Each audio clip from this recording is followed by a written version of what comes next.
They did not tell us that all of that, being my own person and I'm independent, would lead to separation, loneliness, celibacy, and lesbianism. They didn't tell us that if you give up the man, you're going to take one of these things and it's worse and it will destroy your nation. They didn't give us that information. They made us think that it was some kind of glorified position to brag about the fact that I got my own job, my own credit card, my own car, so I don't need no man. I don't even know how we got that mixed up. Ain't none of that got nothing to do with having being with no man.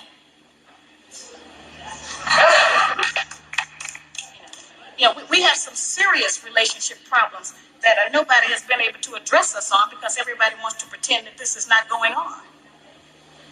Over 60% of our women are single, widowed, separated, or divorced. They don't have a man.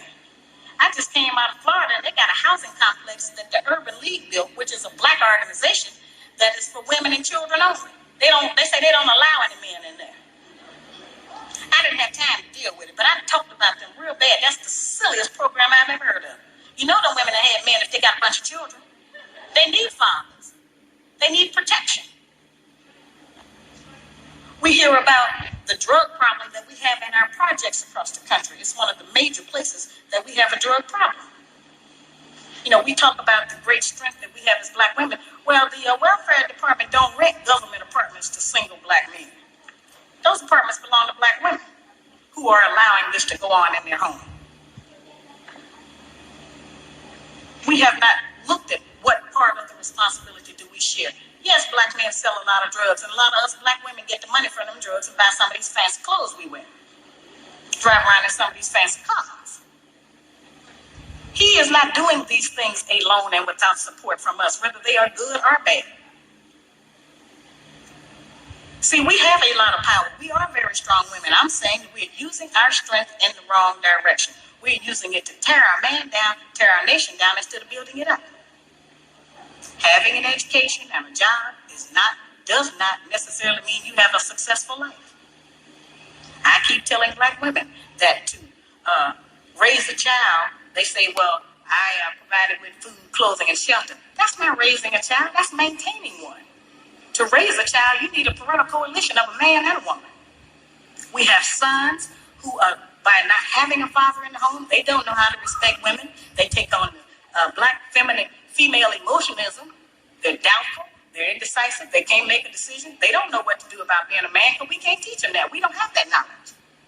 We have daughters who grow up in a home where they don't see any affection, where there's no man there. They go out into the world and try to mate. They don't have no idea how to be no woman to no man, how to function in a house with a man, because they haven't seen it. Most of our children, just like us, get all the information we have about how you be with a mate off television. It's the only medium that shows us anybody being together. Those rules have not worked for us. The white woman's liberation movement, we don't have anything to do with that. We have not been under the control of the black man for over 500 years, so what do we have to get liberated from them from?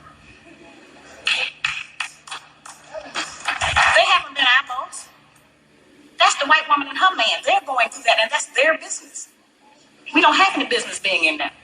They only introduced it to break down the civil rights movement. Civil rights movement started with the black man, the black woman, and the black child standing together, trying to plead for freedom, justice, and equality, and more benefits in the country that they had built.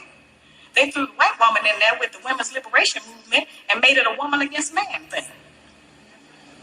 That created a big separation between black men and black women, because then everybody started going for self.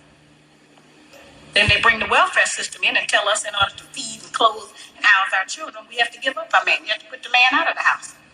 When the white farm wife goes to the government for subsidy for the farm, they don't tell her to get rid of the farm, and they keep that family together. But in the black community, they make it a requirement, because they want to keep endorsing into the black community that the black man is no good, and that he is not deserving of respect. He is not deserving of us letting him give us any protection or instruction, and that we are better than them.